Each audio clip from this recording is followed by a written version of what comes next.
I will begin to introduce that immediately with our speaker of tonight, because it's a great pleasure to have Carlos Cañete here. Carlos is a postdoc researcher at the Juan de la Cierva named researcher at the CSIC, the Spanish National Research Center in Madrid, where he works within the grouping of humanities and social sciences, but particularly in a working group on Islamic and Arabic sort of studies in the wide sense. He coordinates a group of Arabic studies there. He also lectures part-time at the Autónoma University of Madrid in Arabic and Islamic studies there. Carlos was trained at the University of Málaga, where he was awarded a Ph.D. in 2009 on a topic which was later published, 2010, on El origen africano de los Iberos, the African origins of the Iberians. Since then, he's been, as part of that, his doctoral research, he spent time in Morocco, 2 years with the University of Rabat, the University Mohamed V. And since he finished his doctorate, he's been working in Madrid with the CSIC. His research, to turn to that, follows basically, his research interests are articulated along two tracks. One of these is historiographic, and that's more or less the topic he'll be speaking about at the Brown Bag this coming Thursday. And it's also, in fact, the reason why he is here in the US. He's come back from the West Coast, where he's been working in the Clark Library at UCLA, working on 17th, 18th century manuscripts. And in fact, here he's going to have a look at what's around in the John Carter Brown Library.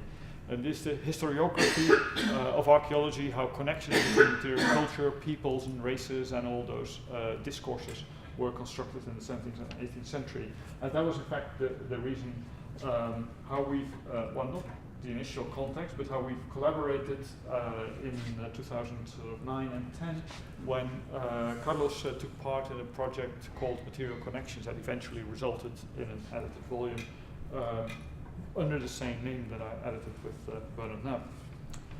It is Carlos's other research track, however, that he will be speaking about, which is sort of more, properly, as you say, archaeological. That is a research track that is really grounded in the field, and it is, he has been since 2007 a long-standing collaborator of a small research group from Madrid, from the University Complutense of Madrid, who have been working at a Jesuit mission in Ethiopia. That is the topic here. So, well, as you will hear in a minute, it's a very interesting topic, and he's under this project's ideas on the way to expand, well, not necessarily this project, but sort of create a new one alongside it in Goa in India. And so the connection between Goa and Ethiopia will become clear in the topic here. So, well, without further ado, Carlos, over to you.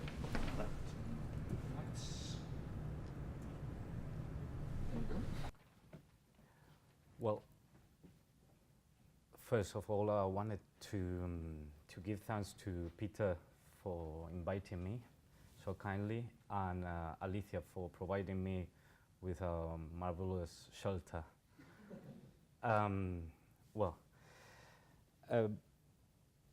As Peter said, I'm part of a research group. We are not many. We are just 3 researchers working in Ethiopia, and we are researching the Jesuit presence during 17th century. For that goal, we rely mostly in archaeological field work, but there is also a great historical side on this research project. So I will have inevitably to give a really brief historical introduction. So let's get started. Well, in the beginning of times, God created Adam and Eve. Well, I couldn't resist. This is if any time you have well, you have time to go to Ethiopia, I will recommend to go to the rock churches in the north side in Tigray. When in one of them you can see like paintings like this, which as you can see is Adam and Eve in the Ethiopian way, even with the Ethiopian flag. Well, now we'll start with the real historical introduction. Well, Jesuit presence in Ethiopia is occurred during the end of the 16th century and the beginning of the 17th century. But before that period, there were an initial period of early contacts between Western countries, especially Iberian, Portugal and Spain, and the Jesuit kingdom, the Ethiopian kingdom, sorry. These early contacts were they were based basically in they intended to create an alliance between the Spanish monarchies or Portuguese monarchies and the Ethiopian monarchies to fight against Islam. Well, this during a period that during the 16th century, this alliance started to well, they exchanged embassies. They were like military men going from Portugal to Ethiopia and so on. But at the very end, in Spain and Portugal, it grew the conscious of the will to actually to send to seek the evangelization of the people in Ethiopia, to convert to secure the conversion of Ethiopian people into Catholicism, because, well, probably you know, is in Ethiopia the religion there is is Christian Orthodoxy. Well, so this strategy of evangelization, it took they decided to send missions. So the Jesuit started to at the very beginning, it was not a really strong strategy. It was not very hard, but they started to send some missions, and they sent it not from Europe, but from Goa. There was in Goa, there was already a colonial establishment, a Portuguese colonial establishment, and there were like Jesuits already there, and they went to Ethiopia. That was at the end of 16th century. That the establishment of mission during that period, during like 40 years or 50 years, from 16th century to 17th century, it was also it also was parallel to the construction of royal palaces. So, as we will see, there is a relation between Jesuit missions and royal palaces for the emperor. This relation between the royal power and the Jesuit missions, the Jesuits, finally it led to the conversion of the Ethiopian emperor. But we will see later. Well, to study this, we have been studying. We relied on archaeological work in the northwest side of region of Ethiopia, especially the part around Lake Tana that you can see there. What we have been doing is locating or documenting the sites, which there are like many of them north of the lake and south, and we have some of them that were already known, and some on others that were the place was unknown. So we have to go around and asking. We did like surveys and that to actually locate the sites, and then afterwards, when we locate the sites, we started doing like to document all the sites first with a topographic survey. We did geophysical survey as well. Or we also did photogrammetric restitution and or 3D laser scanning and so on. Also, within our project, we have also a strong public archaeology side. So we are we want to make sure that when we were digging, kids from the schools around the sites, they came, and one of a colleague of us who has been coming during 2 years, he published an article about this, the interaction with these kids, and how they feel about our archaeological work there. Well, we also did diggings there, and we got material culture, especially pottery, as you can see. But the thing is, the pottery we got there is completely, is 100% is local made. We didn't get any European style or European made pottery. That really surprised us a lot, because we were at the very beginning, we were thinking, we hope that we will be able to study the relation between Jesuits and local people. From studying the pottery, the relations, the quantities, if there is hybrid elements or hybrid forms, but we couldn't do it. The only hybrid object that I have seen made of clay, out of clay in Ethiopia, was this. You can recognize it. It's a cell phone. That one day the kids, one of the kids, in a village around the site, just came to me with this. Have a look, because he had been asking me for my cell phone like previously for many days, but he built something, but for his own. So what we couldn't actually work with pottery to actually to get an idea of the interaction between Jesuits and local people. So and especially we were very interested in to study this, because Jesuit presence in Ethiopia is a really important historical moment in Ethiopian history, and especially it's also a problematic period, because actually just after the Jesuit presence in Ethiopia, and the buildings they built there, they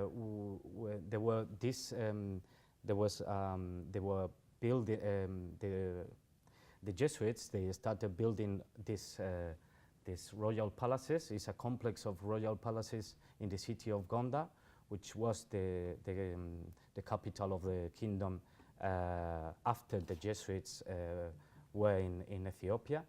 And for many years, it has been in academia, it has been a long debate about whether the Jesuit buildings had any influence on this particular architecture. Because before the Jesuits were in Ethiopia, there weren't any buildings at all, not like this. There weren't royal palaces, so there has been a standing debate about whether there is an influence or not. For many scholars, during most of the modern history, the Jesuits themselves and European authors, they have defended, they have argued that the Jesuit presence in Ethiopia was a completely positive and far-reaching historical feature, that their presence had an influence, and decisive influence on not only the architecture of the Ethiopians, but also on the system of government of Ethiopians.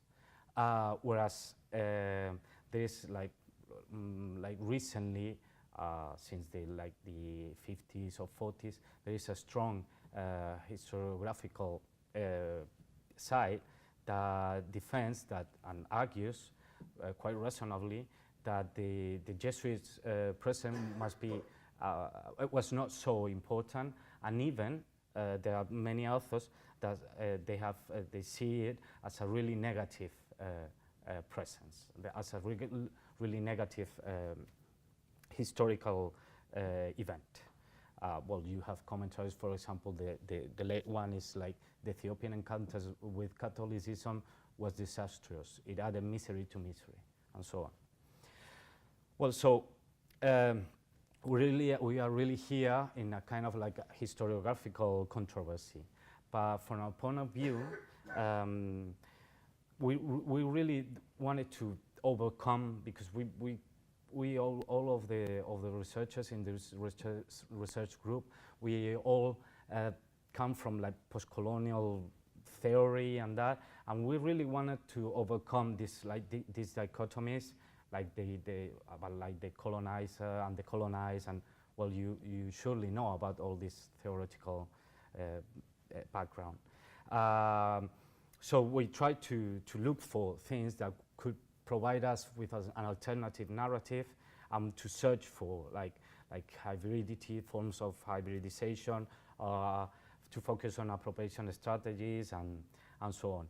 But also we wanted not to forget about power relations, not only because, for example, hybridity has been criticized recently because it sometimes it could forget that there is a power relation, a situation of domination in a colonial context or in a cultural context as this one, but also because there are also power relations within the local population. And we also wanted to focus on this and not to forget about this. So to try to work this out, we started like considering the way the Jesuits, not only in Ethiopia but all around the world, which model of evangelization they used to approach these local populations. And what we found is that the model of evangelization of the Jesuits is exactly the same, and they apply the exact model in every single society they encounter.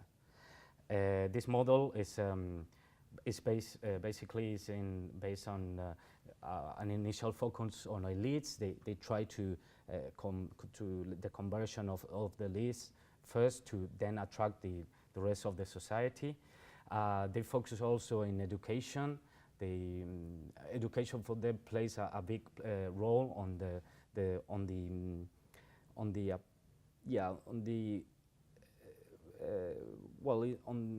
it's also a symbolic role, not only about to convince the people about the Catholicism or Western superiority of that, but also as to provide a symbolic status to themselves. They give also very big importance to the material and visual elements, but also, and the most important, is the last one, is accommodation. All these three elements are always subjected to the important rule that it was that every single action should accommodate to the culture, that the local culture and the local reality. But what we have to consider is this strategy, this model of evangelization, was not only applied to like different parts of the world, for example, Amerindian societies, or in China, or so on, or India, but also in communities within Europe. For example, they applied this evangelization to the Morisco population in the Iberian Peninsula itself. at the same time that they were going on missions to Ethiopia. So that gives us an idea that we can really make a difference between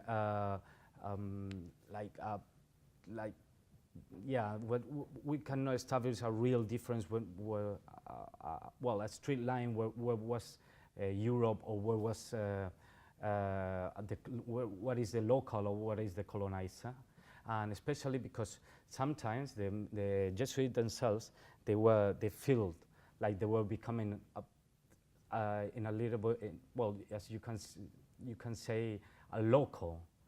For example, they in their accommodation strategies, they used to allow the use of the tabot, that is just that thing that this guy is carrying on the top of the head.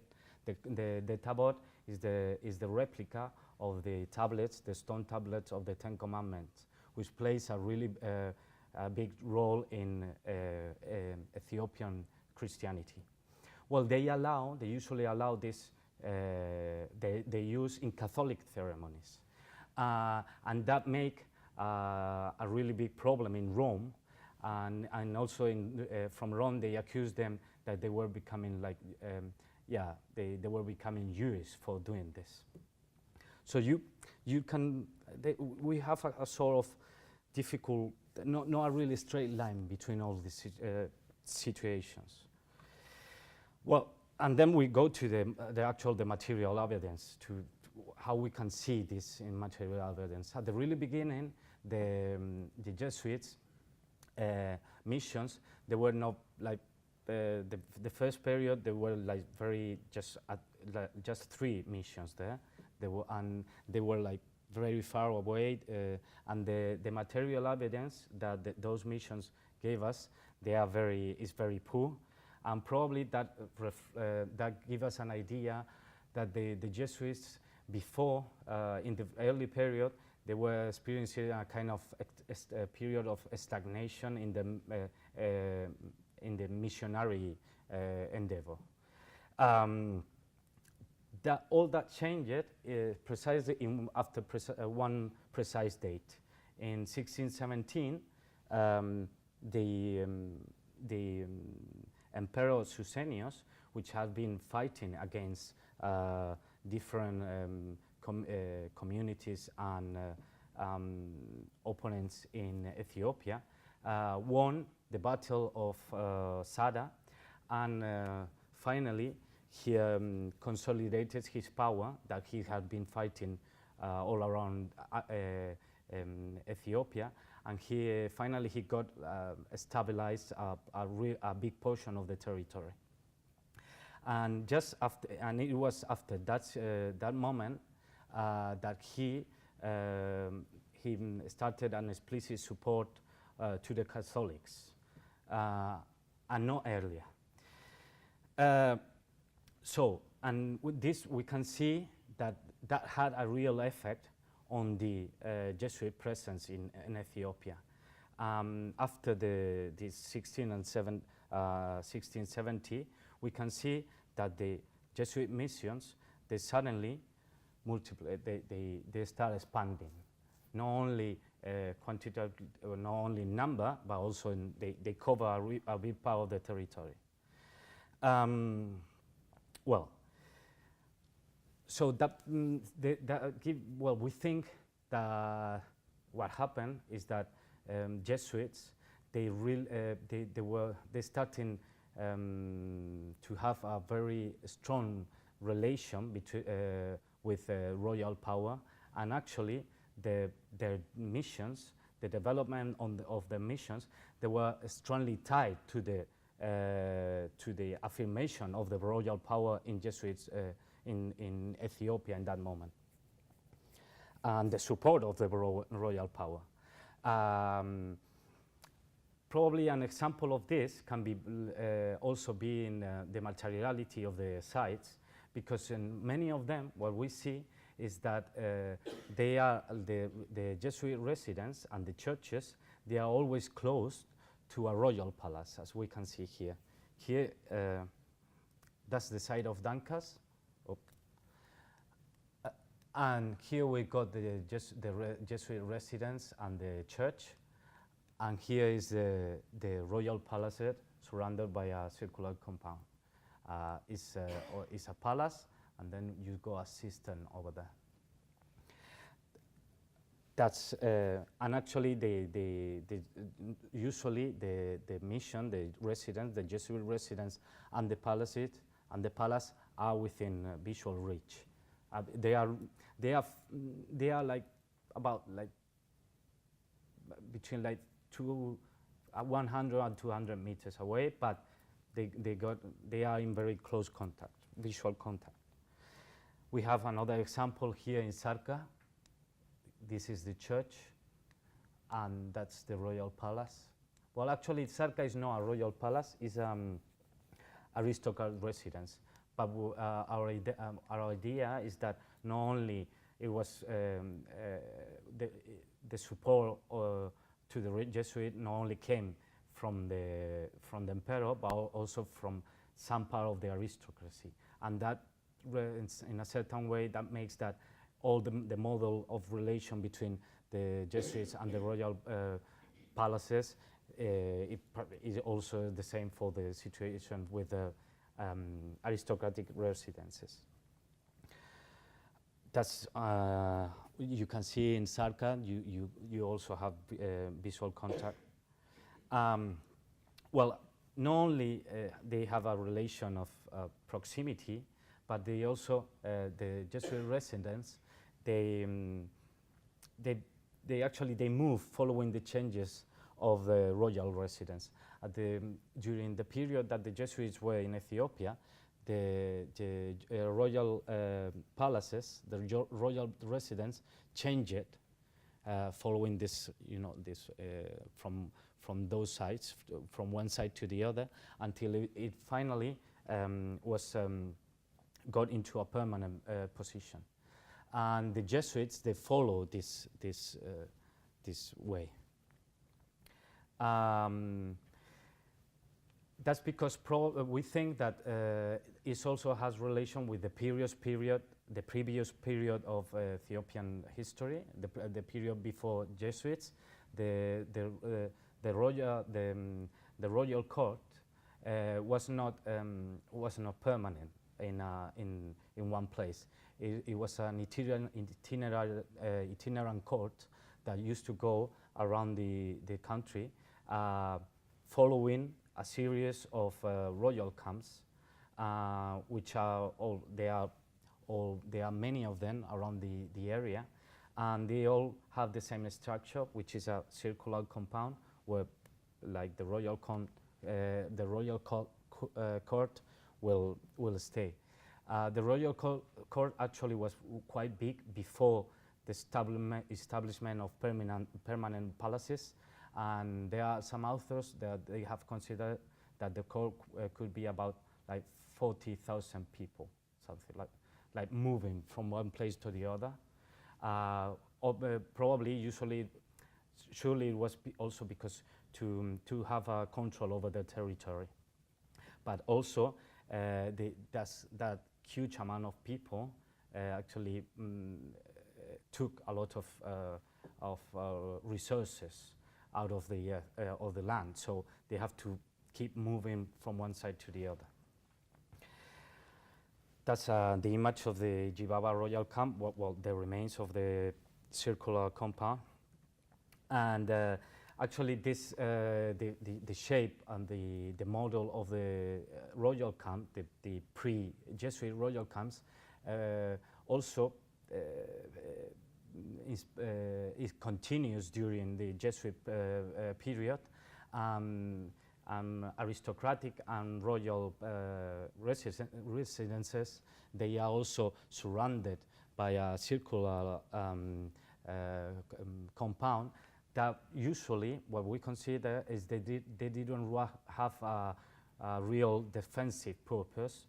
It was mostly a symbolic purpose to actually to mark the limits of the royal residence in that moment, but when it became like permanent, they continued doing this. But, and that's the ABAC's residence that we saw before. But also, that what is more striking is that the same system also happened in Jesuit residence, that they start applying the same system of circular compounds with no real defensive purpose and that. But that's not a royal palace, that's the residence of the Jesuits in Devsans. And they applied the same system to their own residence. So in a certain way, there's an influence of the previous Ethiopian models to the actual Jesuit residences. That's Devsan, the one you saw before. So what we are thinking about, we think that what really happened is that the Jesuits became a sort of local power. This relation with the royal power, the royal court, and this replication of previous models, Ethiopian models, this close connection of Jesuit residence and royal palaces, that's a kind of manifestation of that the actual the success of the missionary strategy of the Jesuits was based basically on that the Jesuits, they become a local power, which we cannot really differentiate or from the rise of the royal power of Susenyos. So, as we said, the construction and development of the residence is determined by the royal power.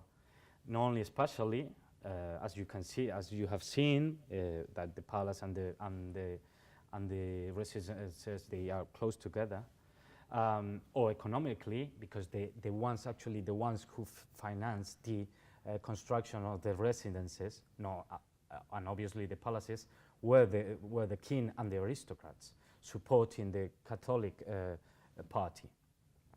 But also formally, because the residences, the Jesuit residences, they don't follow a clear pattern. And they manifest like a lot of differences and adaptations from one side to the other. Actually, the only Jesuit site, the only Jesuit residence that follows a clear and the canonical Jesuit models is this one, is Gorgona Nova, which actually became the most important Jesuit residence. And these are some pictures of Gorgona, and it follows the standard model for a Jesuit residence, which is the church and the residence. These are the rooms for the Jesuits, surrounding around a courtyard. And that model, even that was so it was firstly made was applied in Ethiopia and in other parts of the world, and afterwards it became the model of the Collegio Romano in Rome. So it was firstly applied outside, and afterwards it was applied in Rome itself. And not only about the distribution of the residence, but also the church, the Jesuit church in Gorgona is related to the models in Goa, in Ethiopia, in India, where the Jesuits came from, which is a single nave, which was intended for the priests to have close contact and visual contact with all the people going to the church. This is an example in Paraguay of a mission like following the same model. But we also, as I said, That's Gorgora was the only one who followed this model, like the standard one. Other sites, like for example, Ganata Jesus or Asaso, doesn't really follow this pattern, and actually, we can see in this, precisely in this site, we can see that the Jesuit resident was determined by the royal palace. Here, we haven't, in this place, we haven't found yet the royal palace. Well, actually, we don't really know, because we have been digging in this building here, which we haven't identified yet. With particularly, personally, I think is the residence, because it follows the rooms, distributions of rooms in a series, in a line. So that made me think that could be the residence, but it doesn't really fit, because it's not in. It hasn't got an entrance with the church. The church is walled here, surrounded by a compound, which could be also this influence of previous Ethiopian pre-Jesuit models. And we don't really know where the royal palace was, but we know that there was a palace, and actually a really important one, because it was not only the royal presence there was not only about a palace, but also there was a huge garden, and actually the name of the site, Ganata Jesus, in Amharic means the garden of Jesus, which also had a huge pool, a monumental pool, which was this one, that was intended to kind of like, a leisure place for the king and his court. What we know about this place is that the royal palaces and the gardens, they had a really elaborate architecture. But not only that, not only about decoration, but also, well, you can see some photos here. This is a photo of the church. This is a photo of that building that we are not really sure, but I think is the residence. That's a photo of a water deposit. The Jesuits, the architecture there also reveals us this, that the architecture was also important, not only because of the material important, but also its symbolic importance and the relation it got with power. For example, we can see that the towers, this tower, which are located in the compound surrounding the church, they don't really have had a defensive purpose, and also and even the Jesuits, when we wrote about their place when they were, because Almeida, one of the priests there, he wrote kind of description of the life there, and when he was writing about the construction of this place, he said that they needed to build towers surrounding this compound to give an impression of a fortress, but just impressions, just that they just wanted to look like a fortress, but they really want them to have a defensive purpose. That relation, that importance of the symbolic elements of power in the Jesuits during the Jesuit presence, and which is related not only to the royal palaces but also to the Jesuit sites, the Jesuit residence, can be seen in the royal palaces in the period after the Jesuit presence in Ethiopia. In the palace complex in Gondar city, there are like many. There is not just one palace. There are many in a really big area. which were built from the 17th century till the 19th century.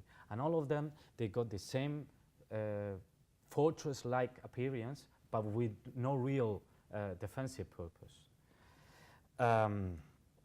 Another thing, as we can see, is we can see that the symbolic and the meaning of the and the symbolic importance of the material elements is also manifest in the use of the pool. This is a photo of the monumental pool in Azazo, and that also inspired the architecture after the Jesuit presence. Here we got a picture of the Facilitas baths in Gonda, which are from the period after the Jesuit presence in Ethiopia, and they still use it to celebrate Tinkat, where they had a collective baptism there.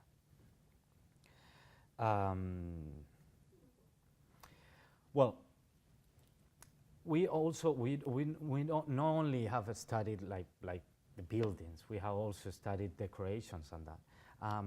What we find is that we can identify decoration which are like inspired on like really they really follow a European style in a certain way, as you can see, and we have identified also that in a certain way they inspire the decorations in the palaces after the Jesuit presence in Ethiopia.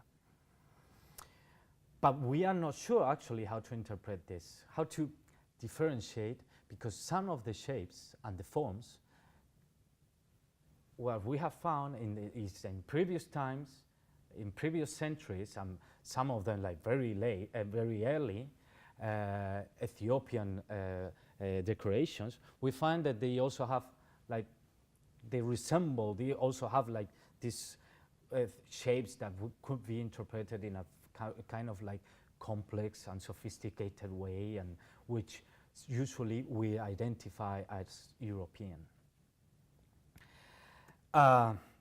Anyhow, what we know or what we think is that decorations, they don't really, we cannot differentiate as we think that between like the Jesuits and the royals or the local power.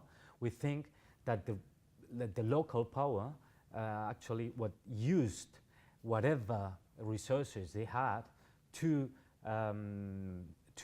build, to create a symbolic attachment and to reinforce the image of power. For example, what we have here is a drawing that we found in Danka's palace of two dogs that actually resembles, like more strikingly, to the drawings, the pictures of dogs in Europe by that time, which are related, they are kind of symbols related to the royal power. And actually they've got the same purpose as a symbolic manifestation of the royal power in Ethiopia as well.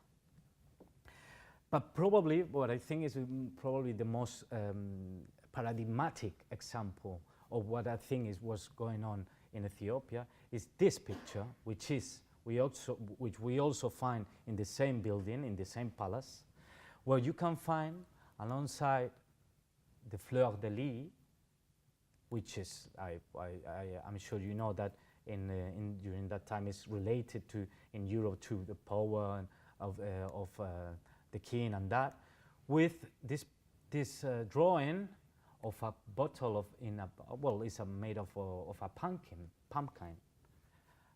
which is a very really traditional feature, like very local, which we won't ever associate in Europe with the royal power.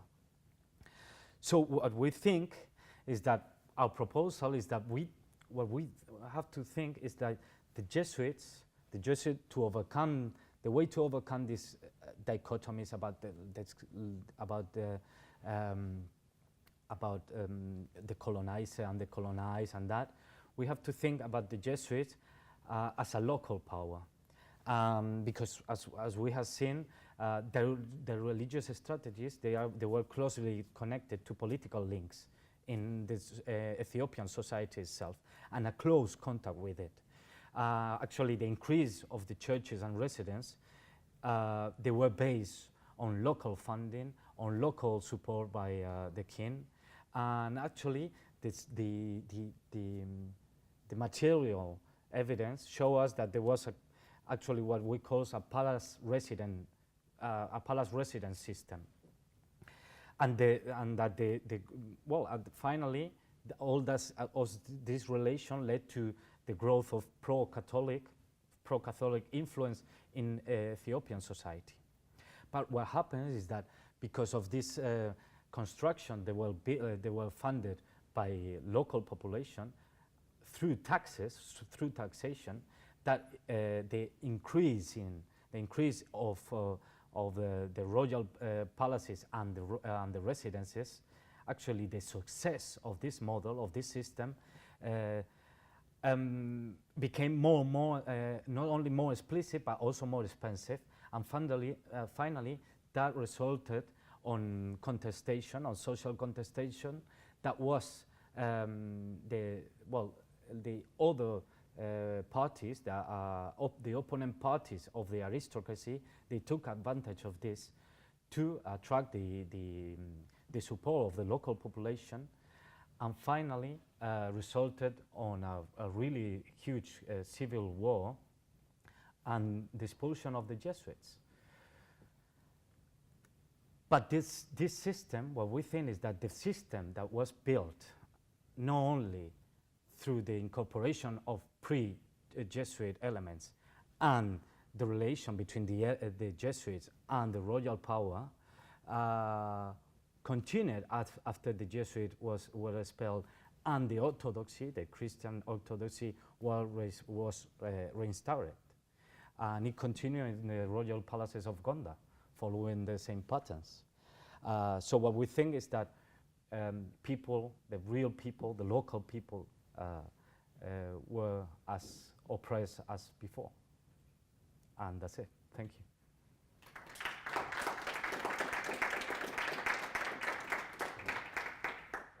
Thank you very much for this very interesting discussion of, well, I think what at the very least calls into question, well, or demonstrates once more that colonial situations are never very straightforward and very simple, and it's always, you think you have your Europeans coming in building big buildings, and you know what you're looking at, but once you start looking a little bit closer, it's always more complicated. And I think this was a great example of actually you need to think very hard what the term colonial means in these contexts. But before I take over, please, if anyone has any question or comment for Carlos. These palace residences, how do the missions, do we know how they fit into the economic structure of the surroundings? Like, how does it function with the palace in kind of an economic sense, or agriculturally? The construction of the missions at the beginning, as we saw, there were just like 2 missions there. They were funded by Europeans, by Iberian monarchies, the first ones. But after that, the expansion of the missions that was funded by the king and the aristocracy, supporting the Jesuits. In a certain moment, that expansion, each residence was assigned not only the place where the resident was, but also a big portions of land surrounding the residence. And there were people, inhabitants of the area, that had to produce enough to take care of the residents, and the same with the royal palace. So yeah, I mean, there was it was supported by local production, but because it was decision, it was assigned by the king and the aristocrats, and it benefited the Jesuits actually. Go ahead. You said initially that the model of the Jesuits in their missions in Ethiopia was very similar to the model of the Jesuits in other places. Are there differences in the fact that when Jesuits get to Ethiopia, the people there are already Christian, even if they're not Catholic, where as opposed to places where there are not Catholics, and where they're starting, say, on sort of a different initial state? The case of the Moriscos in Spain is very illustrative. It is very good for this. Moriscos in Spain, at the same time, they were Christians. They used to be Muslims, but they convert into Christianity. But the problem is that in Spain, Spanish, well, the Christian, Spanish population, actually Moriscos were Spanish as well, and were Christians as well. But because they had a Muslim background, there was, they were kind of suspicious about their Christianity. So in the case of the evangelization, the model that the Jesuits they applied with the Morisco population in Spain is exactly the same. Sure, but there too you have sort of a substrate that is at least partly Christianized. Even the Moriscos are partly Christianized, whereas in the mission in Paraguay that you showed, the underlying sort of situation is kind of different because they're not partially Christianized. Or in Goa, for instance, where these came from. That's it.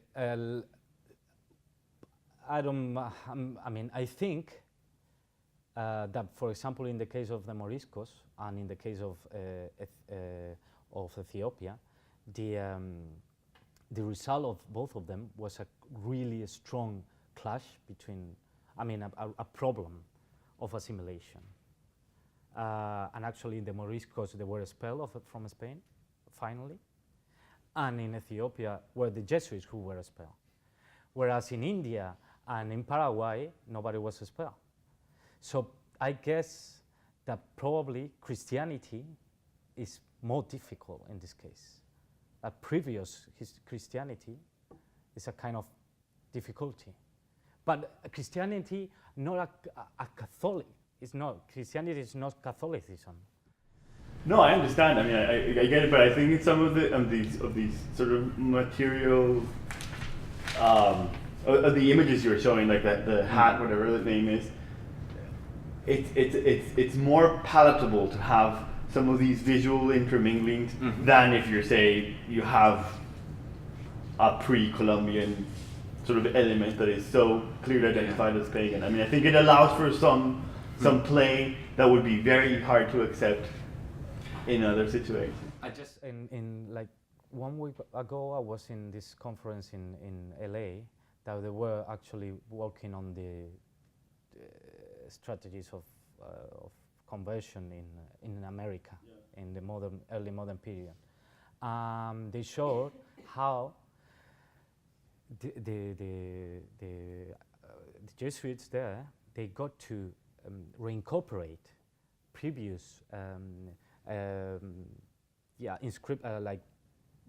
image of human sacrifices, pre-Columbian ones, into the narrative of the suffering of Jesus Christ and that worked perfectly there.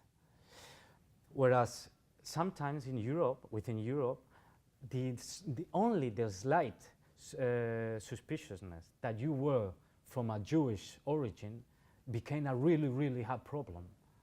So you never know. I don't mean that in America it always worked well, but what I say is that you never know. You have to look closer to situations. One more question, Corey? I was wondering if I could push you a little bit on seeing the fortified thing as not really defensive. and just as symbolic. And I'm wondering whether it's more productive to think about the sort of multiple meanings that such architecture can have. I mean, obviously these are later royal residences, right? What you've got right now, but it's drawing on this architecture of power. And what was very striking to me when I was looking at your images is that these Jesuit things are built on the top of hills. They're built away, seemingly, from other settlements, except perhaps in association with earlier royal residences. So it's an architecture of power. It's an architecture of exclusion. Perhaps it's an architecture of segregation away from local populations. And yet, you have local pottery. You don't have imported pottery. So can you say anything more about the interactions with the local non-royal, non-elite populations, or do we just not know?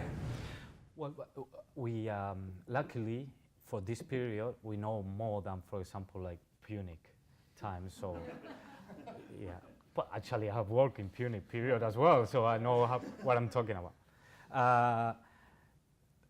Yeah, so we know we got Jesuits there. They wrote a lot. They have like it's amazing because they got like ethnographic accounts that they used to make, and there's one history of Ethiopia made by one of the Jesuits there, and that. So we got letters. We got a lot of information, and yeah, the local population, they have a really close relation with it. Like non-elite population. And we also know, we know that the Jesuits, they had European objects. They had books, they have this like materials for ceremonies, but we cannot trace them, but we know they were them. So probably the image, it could be even more complex than this one. I'm surely I agree with you that it's not only about the symbolic strategies, but also, to be at the top of a mountain, it means something. Well, as you were saying, there was nothing like this sort of structure before the Jesuits came. So even if to contemporary European standards that they're not structurally as defensible as castles in Spain or England or whatever, if you don't have siege artillery, they probably were. They probably were very, very defendable. These ones? Or even the ones you showed, the plans you showed. Well, what we know is that the actual purpose, I mean, if they build a wall, for example, if we go to Asaso, for example, what we know is that, for example, to build a compound, I mean, a surrounding wall could be defensive. But what we know also is that the Jesuits themselves, they say that they were building these towers just for the purpose of that. They wanted this place to look like a fortress. Also because this tower here has 7-meter diameter, which is a lot, and you don't really need that to defend this place. You don't really need to be that big. What you really want with that is that you want your tower to look that everybody can see your tower from, like 2 miles away or whatever. But so they don't attack? They don't attack the places, those places. Yeah, there were fights. I mean, I told you that there was a civil war and that.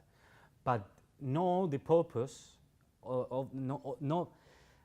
not the purpose of the walls or what we think is a fortress is all can be related to the defensive purpose.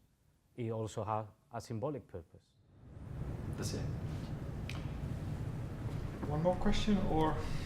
It's a little bit related with what Corisande was saying and some of the comments you made about the importance of deconstructing this dichotomy between colonizer and colonized, and how the Jesuits were having interaction with local population. I was wondering if you could elaborate a little bit more about who was living inside the Jesuit residencies. And if you see any connection between the material culture that you have found inside the Jesuit residencies and the people who was living there, what kind of practices were happening inside the Jesuit residences?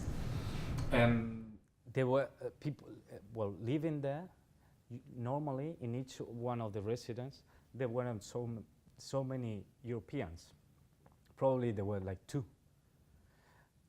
And because we know from letters and that how many of them were in any exact moment. The rest of the people living there, they were locals, or even from other places. From India, they came a lot of Indians with the Jesuits, which helped. They helped to build these buildings.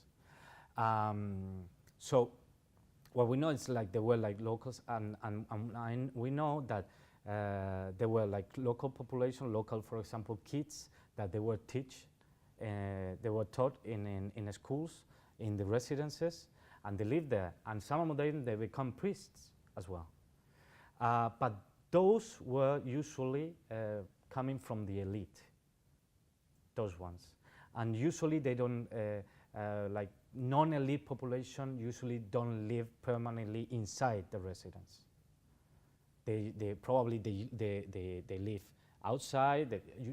Obviously, there were like surely there were like non-permanent constructions that were outside, and there were a relation with that, but they weren't living inside the residence. Thank you very much, Carlos. I already heard the cork popping there, so I think this is a good moment to thank Carlos again, and then continue discussion over a glass of wine or something else. So thank you very much.